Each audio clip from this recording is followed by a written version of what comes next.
یزید کی بریت کا اعلان کرنے والوں، میں نے یہ سوال کیا تھا کہ اگر یزید کا کوئی قصور نہیں ہے تو حضرت مسلم کو شہید کیوں کیا گیا؟ نعمان بن بشیر کوفے کا گورنر تھا جب حضرت امام مسلم کوفہ روانہ ہوئے، تو نعمان بن بشیر کوفے کا گورنر تھا، نعمان بن بشیر کو پھر معزول کیوں کیا؟ کس نے کیا؟ کس وجہ سے کیا؟ کس کے کہنے پہ کیا؟ اور میں نے پھر ایک بات عرض کی تھی، یار آج ایک کونسلر بدلنا، ایم پی اے بدلنا، یہ کوئی چھوٹی بات نہیں ہے، بڑی تگ و دور، کہاں کہاں سے آرڈر آتے ہیں، کہاں کہاں سے معاملات ہوتے ہیں، تو وہاں پر تو ایک گورنر کو تبدیل کرنا تھا، گورنر کو معزول کر کے دوسرے گورنر کا جناب اس کی تعیناتی تھی، تو کس نے کیا، کیوں کیا، کس لیے کیا؟ اچھا چلے، اللہ کرے اللہ ہمیں سمجھنے کی توفیق عطا فرمائے۔ بہرکیف ایک طرف تو خون رسول ہے اور ان کے رفقا ہیں، ان پہ ظلم نہیں ہوا، ستم نہیں ہوا، کیوں شہید کیا گیا؟ اچھا جی، بیعت کی بات تھی، خط آ گیا امام مسلم کا، آپ مکہ سے روانہ ہوتے ہیں، مکہ سے یہ کربلا کا سفر ہے۔ جب راستے میں آپ سے ایک شاعر جس کا نام فرزدق ہے، فرزدق شاعر سے ملاقات ہوتی ہے، وہ کوفہ سے آ رہا تھا، وہ جانب کوفہ سے آ رہا تھا، راستے میں امام علی مقام کو اس نے دیکھا، آپ کا قافلہ کوفہ کی طرف روانہ ہے، تو اس نے سواری سے اتر کر امام علی مقام کی دست بوسی کی۔ میرے امام نے فرمایا کہاں سے آ رہے ہو؟ اس نے کہا حضور کوفہ کی جانب سے آ رہا ہوں، اور مجھے اطلاع ملی ہے کہ آپ کوفہ کی جانب تشریف لے جا رہے ہیں، مہربانی فرمائیں آپ کوفہ نہ جائیں، مہربانی کریں حضور آپ کوفہ نہ جائیں، آپ کوفہ۔ امام علی مقام نے فرمایا کیوں، بتاؤ کیا حالات کیا ہیں، کوفے کے حالات تو بتاؤ۔ تو سنیں اس شاعر نے جو بات کہی، تاریخ نے اسے لکھا، اور آج بھی میں اور آپ ذرا سوچئے گا، ذرا سوچئے گا۔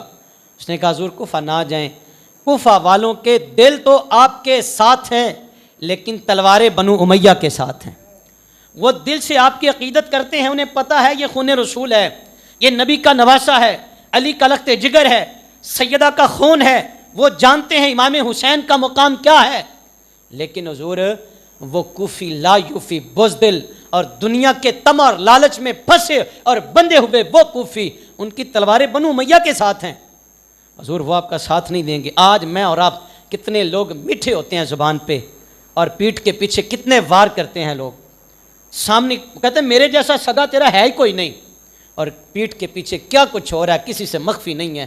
معلوم ہوا یہ انداز، یہ طریقہ کوفیوں کا ہے، یہ انداز یزیدیوں کا ہے۔ نبی پاک صلی اللہ علیہ وسلم نے بدگمانی سے منع فرمایا، غیبت سے منع فرمایا، بہتان سے منع فرمایا۔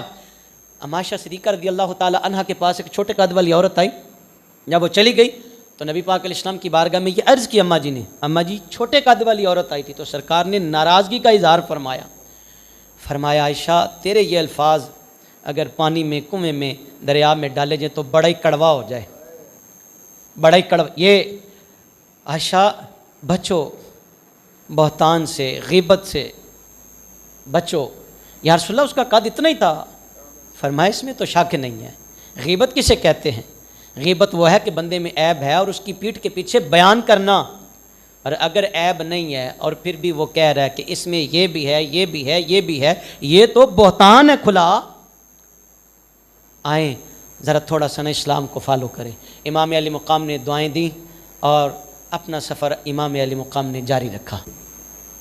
آپ نے سالبہ کے مقام پہ پہنچے، بلکہ راستے میں کچھ اور لوگوں سے بھی ملاقات ہوتی ہے، اور انہوں نے بھی آپ کی خدمت میں یہی عرض کی، وہ جو کوفہ کی طرف سے آ رہے تھے، انہوں نے کہا حضور ایک بہت بڑا لشکر قادسہ کے مقام پہ پہنچ چکا ہے اور وہ آپ کا راستہ روکنے کے لیے تیار ہے، مہربانی فرمائیں آپ نہ جائیں۔ حضور مہربانی فرمائیں، لیکن میرے امام کا ارادہ مصمم تھا، میرے امام کا ارادہ اٹل تھا۔ سالبہ کے مقام پہ ڈیرا ڈالا، وہاں پہ غالباً بکر اسعدی آیا اور اس نے امام علی مقام سے ملاقات کی، دست بوسی کی اور ہاتھ باندھ کے عرض کی حضور آپ کے قاصد کو شہید کر دیا گیا ہے، حضرت مسلم رضی اللہ تعالی عنہ کو شہید کر دیا گیا، حضور آپ نہ جائیں، مہربانی کریں۔